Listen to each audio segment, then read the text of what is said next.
అయ్యప్ప, కలిధర్మాన్ని మాట్లాడుతున్నాను. ఆ పిల్లల ముడుపు నీకు చేరినా, వాళ్ళ నెయ్యి నీకు అభిషేకం జరిగినా నువ్వు కదలడానికి వీల్లేదు. వాళ్ళు నీ కొండ ఎక్కి రాలేదు, వాళ్ళ దీక్ష పూర్తి కాలేదు. నా భక్తులు నా దగ్గరకు రాలేకపోతే నేనే వాళ్ళ దగ్గరకు వెళ్తాను.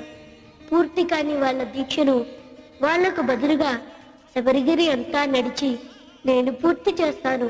18 పడిమెట్ల పైకెళ్ళి గుడికేగు భక్తులకు ఎదురొచ్చే బంగారు స్వామి,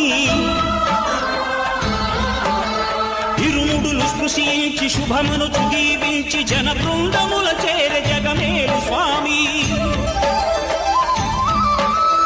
తన భక్తులను విల్చు తప్పులకు తడబడి ఒక పక్క ఒరిగెన ఓంకారమూర్తి.